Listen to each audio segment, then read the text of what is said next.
बिस्मिल्लाहिर्रहमानिर्रहीम। Dear aspirants, myself Mohsin Hanif और मैं एम के प्रिपरेशन के प्लेटफॉर्म से आपसे मुखातब हूँ। इंडो पाक हिस्ट्री और पाकिस्तान अफेयर की जो हमने सीरीज़ स्टार्ट की है, आज हम उसका नेक्स्ट पार्ट डिस्कस करेंगे। हम 1971 तक जो पाकिस्तान के अंदर पॉलिटिकल और कॉन्स्टिट्यूशनल चेंजेस हुई हैं उनको हम प्रीवियस लेक्चर में डिस्कस कर चुके हैं और वो यूट्यूब पर अपलोड हो चुका है। आज हम आगे स्टार्ट करते हैं, उससे नेक्स्ट पार्ट जो है वो 1972 से ऑनवर्ड 1999 तक का जो इरा है, इस इरा के दौरान होने वाले जो इंपॉर्टेंट पॉलिटिकल और कॉन्स्टिट्यूशनल इवेंट्स हैं हम उनको डिस्कस करेंगे।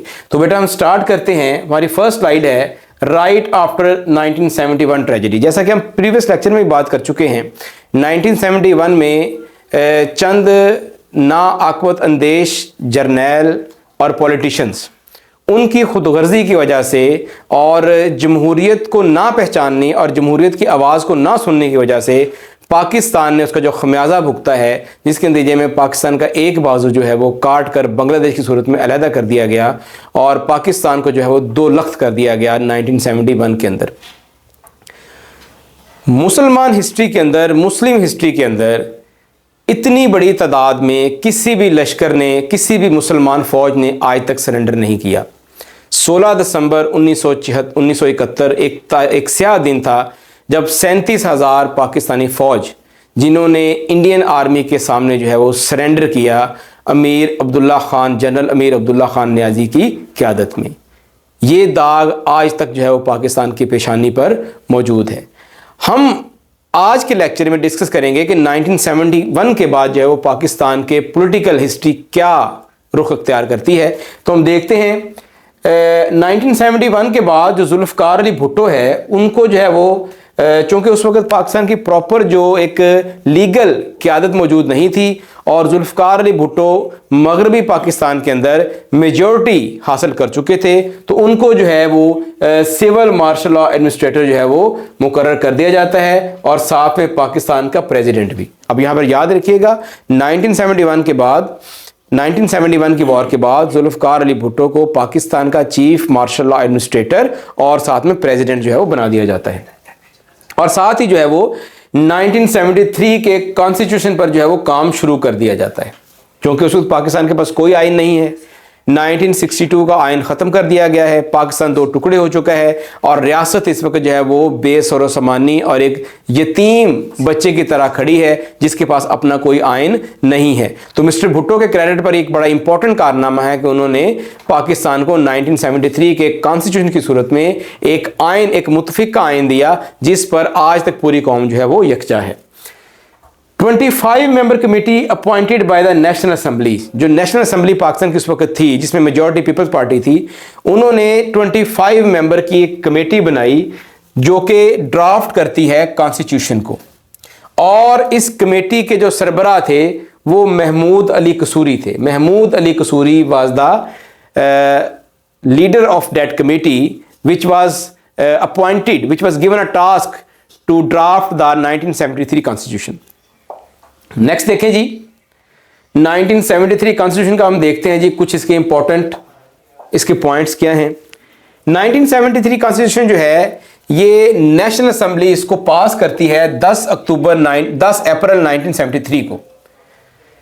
जब वो कमेटी जो 25 मेंबर है जब इस कॉन्स्टिट्यूशन को ड्राफ्ट कर लेती है तो 10 अप्रैल 1973 को असेंबली इस कॉन्स्टिट्यूशन को पास कर देती है और जो प्रेसिडेंट है उसको भेज दिया जाता है 12 अप्रैल को प्रेसिडेंट के पास और 14 अगस्त 1973 को इसको पूरे मुल्क में नाफिज कर दिया जाता है। 3 डेट्स हैं, इसको नोट करें। 10 अप्रैल को नेशनल असेंबली जो है वो इसको पास करती है और जो प्रेसिडेंट है वो इसको 12 अप्रैल को पास करते हैं और 14 अगस्त 1973 को इसको पूरे मुल्क में नाफिज कर दिया जाता है। इसके अंदर टोटल 280 आर्टिकल्स थे और 7 शेड्यूल थे। इस कानून के मुताबिक जो प्रेसिडेंट था there was a head of state, president head of state था और जो प्राइम मिनिस्टर था वो हेड ऑफ एडमिनिस्ट्रेशन था, हेड ऑफ गवर्नमेंट था, यानी जो इंतजामिया का सरबराह है दैट वाज प्राइम मिनिस्टर। अब इसमें एक अहम बात यह थी कि जो इस्लाम था उसको स्टेट रिलीजन का दर्जा दिया गया, नेशनल लैंग्वेज जो है वो उर्दू रखी गई और it was a by cameral system, यानी 2 ईवान पर मुश्तमिल है जी आपका पूरा निज़ाम। एक ईवान बाला और एक ईवान ज़ेरी। ईवान बाला को सेनेट का नाम दिया गया और ईवान ज़ेरी को कौमी असम्बली का नाम दिया गया।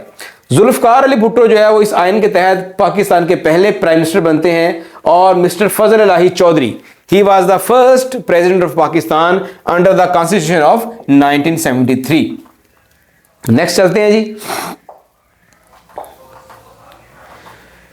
1977 के इलेक्शन की तरफ आते हैं। भुट्टो साहब जो है वो अपनी गवर्नमेंट करते हैं और इनकी गवर्नमेंट के अहम पॉइंट्स जो हैं वो उन्होंने जो कौमी सनतें हैं उनको नेशनलाइज किया, यानी जितने भी सरमायादार थे उन्होंने जो इंडस्ट्रियां लगाई हुई थी उन्होंने उनको कौमी तहवील में ले लिया, जिसका एक बैकलैश आया और मुल्क के जो अशराफिया थी उसके अंदर एक बेचैनी की लहर दौड़ी।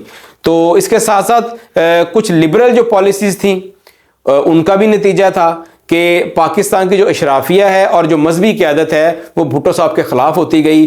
और 1977 में जब इलेक्शन अनाउंस होते हैं तो उस वक़्त एक नया इत्तेहाद पीपल्स पार्टी के सामने खड़ा होता है जिसका नाम है जी इस्लामी जमहूरी इत्तेहाद।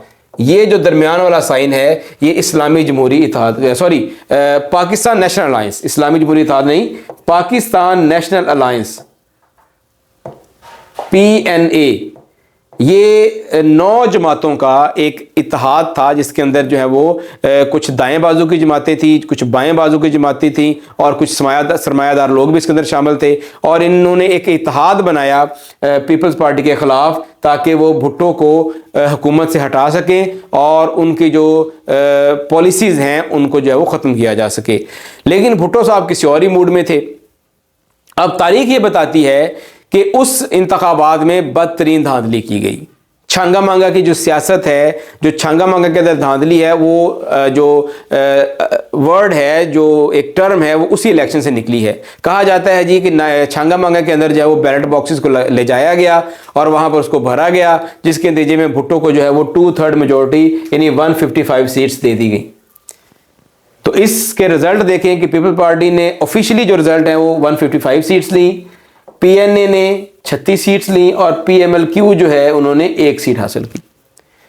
अब इस रिजल्ट को पाकिस्तान नेशनल अलायंस ने मानने से इनकार कर दिया और एक मुल्क गिर एहतजाज शुरू हो गया। गली गली नगर नगर जो है वो जलसे जुलूस शुरू कर दिए और इस हुकूमत और इस रिजल्ट के खिलाफ जो नारेबाजी स्टार्ट कर दी। हम देखते हैं जी अब अगली स्लाइड में पाकिस्तान नेशनल अलायंस का प्रोटेस्ट और थर्ड मार्शल लॉ। जैसे मैंने अभी आपको बताया कि जो पाकिस्तान नेशनल अलायंस है उन्होंने रिजल्ट्स को मानने से इनकार कर दिया और एक मूवमेंट स्टार्ट की जिसको हम PNA मूवमेंट कहते हैं अगेंस्ट भुट्टो। ये जो PNA है ये है क्या बेसिकली, ये 5 जनवरी 1977 को इसकी बुनियाद रखी गई। मौलाना मौदूदी, शाह अहमद नूरानी रहमतुल्लाह अलैह और चौधरी ज़हूर इलाही और असगर खान, ये असगर खान जो है ये एयर फोर्स के रिटायर्ड ऑफिसर्स थे। ये 4 लोगों ने जो है वो पाकिस्तान नेशनल अलायंस की बुनियाद रखी थी। 9 पार्टियां थी इसके अंदर, इसलिए इसका एक लोगो है जिसके अंदर 9 स्टार्स दिखाए जाते हैं। ये वाला लोगो है, ये 9 सितारे जो है वो 9 जमातों को जाहिर करते हैं। और इसको 24 जनवरी 1978 में ख़त्म कर दिया जाता है। 1977 में जब ज़ियाउल हक मार्शल लॉ इंपोज करते हैं तो उसके बाद इसको इत्तेहाद को ख़त्म कर दिया जाता है। इसके फ्लैग का कलर जो है वो पाकिस्तान नेशनल अलायंस का ग्रीन था और इसका स्लोगन था निज़ाम मुस्तफ़ा। निज़ाम मुस्तफ़ा को नाफिज करने के लिए तहरीक चलाई गई थी। 9 star represents alliance of 9 political parties. अभी मैं आपको बता चुका हूं कि इसका जो लोगो है उसके अंदर 9 सितारे थे जो जाहिर करते थे कि 9 जो है वो इसके अंदर पॉलिटिकल पार्टीज हैं। Finally after disposing prime minister Bhutto on 5 July 1977, Ziaul Haq declared martial law and appointed himself as chief martial law administrator। 5 जुलाई 1977 एक और स्याह दिन पाकिस्तान की तारीख में जब तीसरा मार्शल लॉ, तीसरी दफ़ा इस मुल्क को मार्शल लॉ के अंधेरों में धकेला गया और उस वक़्त के जो आर्मी चीफ थे जनरल ज़ियाउल हक, उन्होंने एक मुंतखिब, जो कि उस वक़्त लोग कहते थे कि मुंतखिब नहीं है लेकिन ऑफिशियली वो मुंतखिब थे, वज़ीर आज़म को घर भेजा और वो 16 सितंबर 1978 को जो है वो मुल्क के आर्मी चीफ के साथ साथ एक रेफरेंडम के जरिए प्रेसिडेंट भी बन गए। भुट्टो साहब को जो है वो एक मर्डर चार्ज में 4 अप्रैल 1979 को जो है वो रावलपिंडी जेल में फांसी दे दी गई। और ये एक मुल्की तारीख का बड़ा स्याह दिन था जब एक मुंतखब वज़ीर आज़म को, एक सियासतदान को, एक मशकूक, एक डाउटफुल मुकदमे में फांसी दे दी गई, जो अभी सुप्रीम कोर्ट ने जो है वो रिसेंटली आपने देखा होगा कि उसको फैसले को रिवर्ट कर दिया है कि वो फैसला सुप्रीम कोर्ट का गलत था। लेकिन पानी से गुजर चुका है, अब पछताए क्या होत जब चिड़िया चुग गई खेत। फांसी दे दी गई है 1979 के अंदर और भुट्टो साहब को इंसाफ मिल रहा है 2023-24 के अंदर। बदकिस्मती से ये हमारा जो है वो अदालती निज़ाम है। लेकिन आगे चलते हैं जी, जनरल ज़ियाउल हक का रूल देखते हैं जी, क्या उन्होंने कारनामे सर अंजाम दिए। चीफ मार्शल एडमिनिस्ट्रेटर रहे पाकिस्तान के और छठे प्रेसिडेंट बने 5 जुलाई 1970 से लेकर 17 अगस्त 1988 तक। 17 अगस्त 1988 में एक तैरा हादसे के अंदर उनकी डेथ हो जाती है। तो तकरीबन 11 साल तक, कमोबेश 11 साल तक ये पाकिस्तान के जो है वो एक डिक्टेटर, एक पावरफुल जो है वो प्रेसिडेंट रहे हैं, जो सारी पावर्स इन्हीं के हाथ में थी। Ruled in country as dictator about 11 years और उनको मार दिया गया एक प्लेन क्रैश के अंदर बहावलपुर के नज़दीक 17 अगस्त 1988 को। और ये भी एक बड़ा सानहा था पाकिस्तान की तारीख का, जिसमें बहुत अहम शख्सियात और एक अमेरिकन सफ़ीर भी थे, ठीक है, राफील लिवस, आर्नल्ड लिवस राफील, वो भी, उनकी भी इस हादसे में डेथ हुई।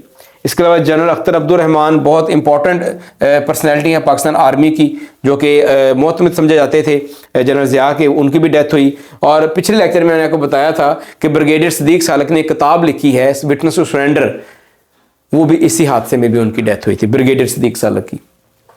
27 टोटल अमवात हुई थी जी इस हादसे के अंदर।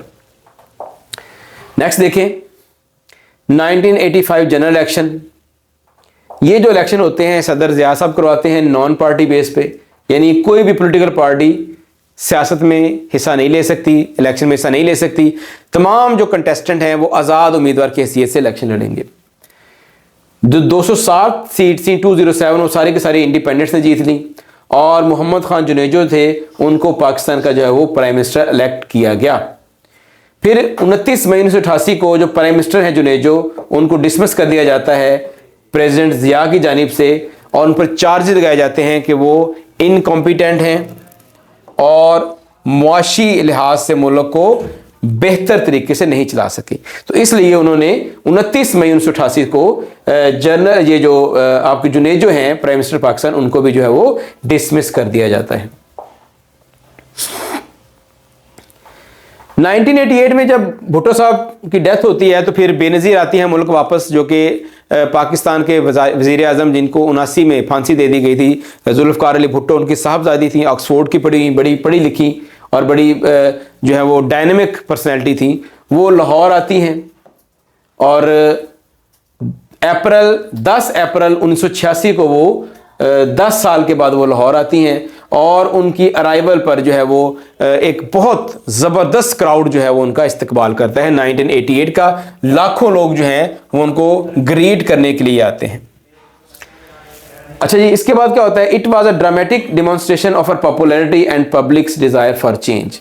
10 साल तक जनरल ज़िया से लोग उकता चुके हैं और एक चेंज देखना चाहते हैं, इसलिए लाखों लोग जो हैं वो बेनज़ीर के इस्तकबाल में बाहर आते हैं और एक इजहार करते हैं कि अब मुल्क के अंदर एक चेंज आनी चाहिए। फिर आते हैं जी इलेक्शन 1988 के। जनरल ज़िया की डेथ के फ़ौरन बाद मुल्क के अंदर इलेक्शन करवाए जाते हैं और उस इलेक्शन के अंदर जो पाकिस्तान पीपल्स पार्टी है वो 93 सीट्स हासिल करती है। अब यहाँ पर इंटरेस्टिंग बात जो है, एक नई पार्टी आती है इस्लामी जमहूरी इत्तेहाद के हवाले से। ये जो इस्लामी जमहूरी इत्तेहाद है ये जनरल ज़िया की बाकियात और इसके जो मेन जो इसके अंदर शख्सियत थे वो नवाज शरीफ थे, जो इसको लीड कर रहे थे, जो कि जिनकी पार्टी आज भी मुल्क के अंदर हुक्मरान है। तो इन्होंने अपनी सियासत का आगाज़ IGI इस्लामी जमहूरी इत्तेहाद से, और कहा जाता है कि ये जो इस्लामी जमहूरी इत्तेहाद है ये बेसिकली इस्टेब्लिशमेंट की बी टीम थी। तो इन्होंने इस इलेक्शन के अंदर टोटल 54 सीटें हासिल की। पाकिस्तान अवामी इत्तेहाद ने 3 सीट हासिल की और अवामी नेशनल पार्टी ने टोटल जो है वो 2 सीट्स हासिल की। और जैसे कि आपके सामने नज़र आ रहा है कि सबसे ज़्यादा सीटें पीपल्स पार्टी ने हासिल की, तो उन्हीं की जो है गवर्नमेंट बनी और बेनज़ीर भुट्टो जो है वो आलम इस्लाम की पहली वज़ीर आज़म मुंतखब होती हैं जी। फॉर्मेशन ऑफ गवर्नमेंट देखें जी, गवर्नमेंट जो बनती है एक्टिंग प्रेसिडेंट जनरल गुलाम इसाक खान, उस वक्त जो पाकिस्तान के प्रेसिडेंट थे वो जनरल गुलाम इसाक खान थे। उन्होंने पीपल पार्टी को इनवाइट किया कि वो गवर्नमेंट अपनी बनाएं, और जो 4 दिसंबर 1988 है, Mrs Bhutto was elected as first female prime minister of Muslim country. आलम इस्लाम की पहली मुसलमान वज़ीर आज़म बेनज़ीर भुट्टो बनती हैं 4 दिसंबर 1988 को। इसके बाद प्रोविंशियल गवर्नमेंट्स बनती हैं। पंजाब के अंदर जो है वो मियाँ मंजूर अहमद भट्टू स्पीकर बनते हैं। मियाँ मोहम्मद नवाज शरीफ जो है, जो कि इस्लामी जमहूरियत इत्तेहाद के सरबराह थे, वो चीफ मिनिस्टर बनते हैं पंजाब के। और फारूक अलगारी जो है वो अपोजिशन लीडर बनते हैं पंजाब के। कायम अली शाह 1988 में सिंध के वज़ीर आज़म बनते हैं। आफ्ताब अहमद खान शेरपाओ जो है वो NWFP, जो कि उस वक्त शमाल मगरबी सरहदी सूबा था, जिसको आज हम KPK कहते हैं, उसके वज़ीर आला मुंतखब होते हैं। और खुदा बख्श मर्री और जो है वो बलूचिस्तान के वज़ीर आला मुंतखब होते हैं। कुछ अर्सा खुदा बख्श मर्री रहते हैं, और फिर बाद में नवाब अकबर बुगटी भी जो है वो बलूचिस्तान के वज़ीर आज़म की हैसियत से काम करते हैं। तो ये गवर्नमेंट का एक मुख्तसर सा ढांचा था। इसके बाद बेनज़ीर की जो गवर्नमेंट है वो डिसमिस हो जाती है 1990 के अंदर। उसके ऊपर नेपोटिज्म और कुर्बा परवरी और करप्शन के चार्जेस लगते हैं, और 1990 में उनकी गवर्नमेंट को डिसमिस कर दिया जाता है। और फिर 24 अक्टूबर 1990 में पाकिस्तान के अंदर नए इलेक्शंस होते हैं, और वो इलेक्शन जो होते हैं वो पाकिस्तान की कौमी असम्बली के मेंबर्स के लिए होते हैं। तो कौमी असम्बली में पाकिस्तान में दोबारा से इलेक्शन करवाए जाते हैं 24 अक्टूबर 1990 में। उसके हम रिजल्ट देख लेते हैं क्या है। इस्लामी जमहूरियत इत्तेहाद जो है वो इसमें हैरत अंगेज तौर पर जो है उसकी सीटें बढ़ जाती हैं, और 106 सीटें वो हासिल करता है। 50 सीटें उसकी बढ़ जाती हैं इस इलेक्शन के अंदर। जो पीपल्स डेमोक्रेटिक अलायंस है, इसमें पाकिस्तान पीपल्स पार्टी शामिल थी। इसकी टोटल 44 सीट्स आती हैं, और इसकी 50 सीट्स पहले से कम हो जाती हैं। हक परस्त पार्टी ये नई पार्टी है, और ये 15 सीटें हासिल करती है। जमीयत उलमा इस्लाम फजलुर रहमान ग्रुप 6 सीटें हासिल करता है। अवामी नेशनल पार्टी 6 सीटें हासिल करती है, और जमीयत उलमा पाकिस्तान शाह नूरानी ग्रुप जो है वो 3 सीटें हासिल करते हैं। तो ये जो है वो पार्टी पोजीशन होती है 1990 के इलेक्शन में। जैसा कि आपको पता है, देख रहे हैं कि क्लियर मेजॉरिटी मिलती है इस्लामी जमहूरियत इत्तेहाद को, और इसके जो सरबराह हैं 1990 में पाकिस्तान के वज़ीर आज़म मियाँ मोहम्मद नवाज शरीफ पहली दफ़ा मुल्क के वज़ीर आज़म मुंतखब होते हैं 1990 में। और 1 नवंबर 1990 में ये पाकिस्तान के वज़ीर आज़म का हल्फ उठाते हैं। तो मियाँ नवाज शरीफ जो है वो 1 नवंबर को पहली दफ़ा पाकिस्तान के प्राइम मिनिस्टर बनते हैं, और वो पाकिस्तान के 12वें प्राइम मिनिस्टर जो है वो मुंतखब होते हैं। अब एक और यहाँ पर एक टर्निंग पॉइंट, एक दिलचस्प मरहले में दाखिल होती है बात, जब प्रेसिडेंट गुलाम इसाक खान जो हैं वो उनकी गवर्नमेंट को डिसॉल्व कर देते हैं अप्रैल 1993 में। लेकिन मियाँ नवाज शरीफ जो है वो इसके खिलाफ चले जाते हैं सुप्रीम कोर्ट में। तो सुप्रीम कोर्ट जो है वो उनकी गवर्नमेंट को दोबारा से बहाल कर देती है। अब इसके बाद एक बड़ी अहम और एक बड़ी दिलचस्प लड़ाई शुरू होती है नवाज शरीफ, अदलिया और फौज के दरमियान। अब यहाँ पर एक इक़्तिदार का तवाज़ुन बिगड़ जाता है। एक इक़्तिदार की खींचातानी होती है, इख्तियारात की खींचातानी होती है between president and Nawaz Sharif. अब यहाँ पर जो है वो मिलिट्री अपना रोल प्ले करती है, और इसके नतीजे में सेटलमेंट ये होती है कि नवाज शरीफ भी रिज़ाइन करेंगे और सदर साहब भी रिज़ाइन करेंगे।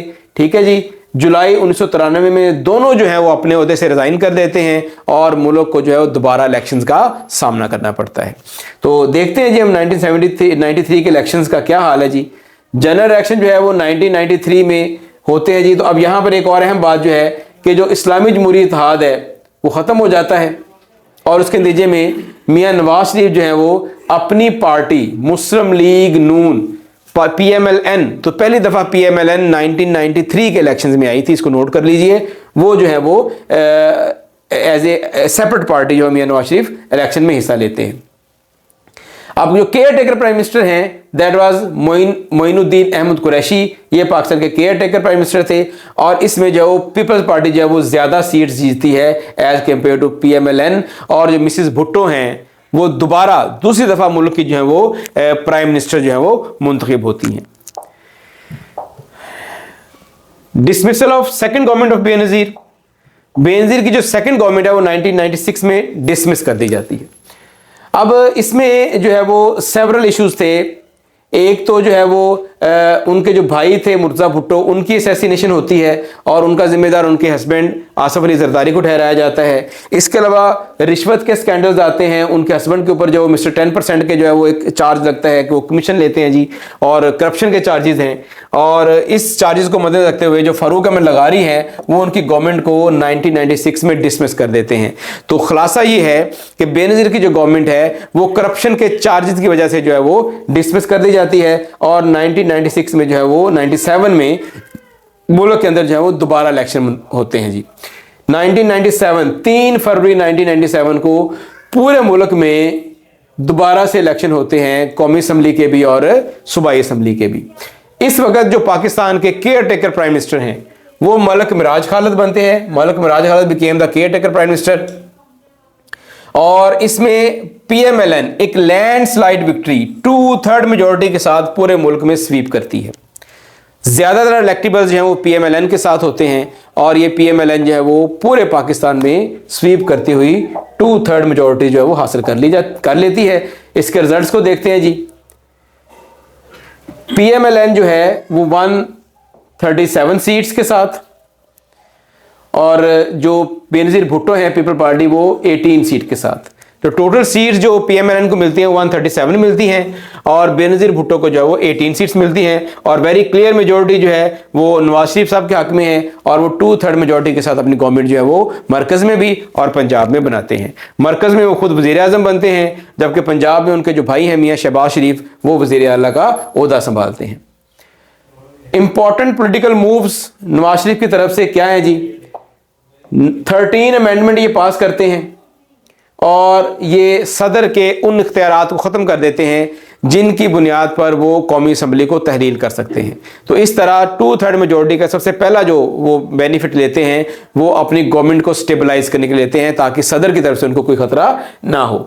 दिसंबर में वो सदर लगारी को जो है वो घर भेज देते हैं, और फिर वो अपनी पार्टी के जो है वो जो लॉयल समझे जाते हैं मियाँ रफ़ीक तारड़, मोहम्मद रफ़ीक तारड़, उनको जो है वो पाकिस्तान का सदर मुंतखब करवाते हैं। और ये मोहम्मद रफ़ीक तारड़ जो हैं इनके पोते हैं जो आजकल बहुत ख़बरों में आते हैं और मीडिया के अंदर, अता तारड़, ये मियाँ रफ़ीक तारड़ के पोते हैं। ठीक है, तो ये जो है वो मियाँ रफ़ीक तारड़ जो उस वक्त सदर बनाए जाते हैं पाकिस्तान मुस्लिम लीग नून के, ताकि कोई भी मसला हो तो जो सदर रफ़ीक तारड़ हैं वो मुस्लिम लीग नून के लॉयल रहें और गवर्नमेंट को उनसे कोई ख़तरा ना हो। अब इसके साथ साथ वो आर्मी चीफ के साथ और जो चीफ जस्टिस है सजाद अली शाह, उनके साथ भी उनके ताल्लुकात जो है वो ख़राब अपने कर लेते हैं, जस्ट तमाम पावर्स अपने हाथ में लेने के लिए। अब बड़ा मशहूर एक वाक़या है जब 1997 में सुप्रीम कोर्ट पे हमला करते हैं मुस्लिम लीग नून के वर्कर्स, उसकी फुटेज भी हैं, तो वो हमला मुस्लिम लीग नून ही करवाती है। और फिर जनरल जहांगीर करामत जो हैं इनके साथ इनकी टसल शुरू हो जाती है, और जनरल जहांगीर करामत जो हैं ये पाकिस्तान के चीफ ऑफ आर्मी स्टाफ थे, और ये रिज़ाइन देकर जो है वो घर चले जाते हैं इस डिस्प्यूट को ख़त्म करने के लिए, और परवेज़ मुशर्रफ उनको जो है वो नया आर्मी चीफ जो है वो मुकर्रर किया जाता है, जिसका हम अगले स्लाइड में जिक्र करते हैं।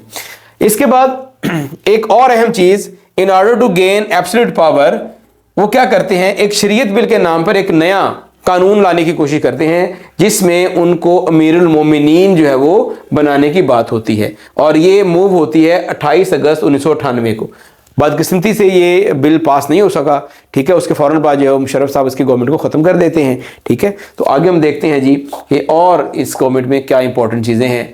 28 मई 1998 को एक बड़ा इंपॉर्टेंट दिन है जो कि मियाँ साहब की गवर्नमेंट में हुआ कि उन्होंने जो है वो इंडियन न्यूक्लियर टेस्ट का जवाब दिया, और 5 के मुकाबले में 6 धमाके करके पाकिस्तान को आलम इस्लाम की वाहिद एटॉमिक पावर जो है वो डिक्लेयर किया। अब इसके बाद जब उनकी प्रॉब्लम, जब उन्होंने परवेज़ मुशर्रफ को आर्मी चीफ बनाया, और मई में जून जुलाई में कारगिल हो जाता है 99 के अंदर, तो उस दौरान जो है वो मियाँ साहब एक दोस्ती के रवाबत बढ़ाना शुरू करते हैं अटल बिहारी वाजपेयी के साथ, लेकिन उसी दौरान कारगिल हो जाता है, और कारगिल इशू को लेकर परवेज़ मुशर्रफ और नवाज शरीफ के दरमियान डिफरेंसेस पैदा होना शुरू हो जाते हैं, और ये डिफरेंसेस इतने गहरे होते हैं कि मियाँ साहब जो है वो परवेज़ मुशर्रफ को उस वक्त रिटायर्ड कर देते हैं जब वो सरकारी तौर पर श्रीलंका गए होते हैं।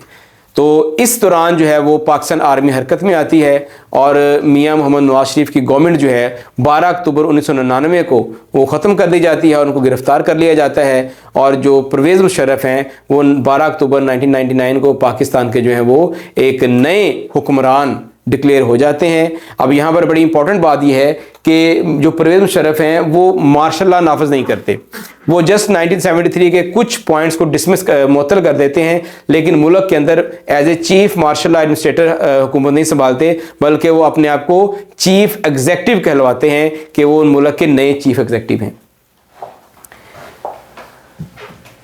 प्लेन हाईजैक इशू, ये बड़ा इंपॉर्टेंट इशू है कि जब नवाज शरीफ ने हुक्म दिया कि जब वो वापस लौट रहे थे परवेज़ मुशर्रफ कि इनके तैयारे को पाकिस्तान में लैंड ना करने दिया जाए और इसको वापस भेज दिया जाए, तो इसी बात को इशू बनाकर जो है वो मियां नवाज शरीफ के खिलाफ एक केस तैयार किया जाता है कि इन्होंने सिटिंग आर्मी चीफ के प्लान को अगवा करने की या हाईजैक करने की कोशिश की, and that was the root cause कि उनकी जो मियां साहब की गवर्नमेंट जो है उसको डिसमिस कर दिया जाता है। और 12 अक्टूबर 1999 को जो हुकूमत मुशर्रफ साहब संभालते हैं, फिर उसके बाद जो है वो 2008 तक जो है वो मुल्क के हुक्मरान रहते हैं। उस दौरान क्या चेंजेस आती हैं, क्या पॉलिटिकल मूव्स होती हैं, क्या कॉन्स्टिट्यूशनल मूव्स होती हैं, इनका तज़किरा हम इंशाअल्लाह ताला अपनी अगली वीडियो में करेंगे।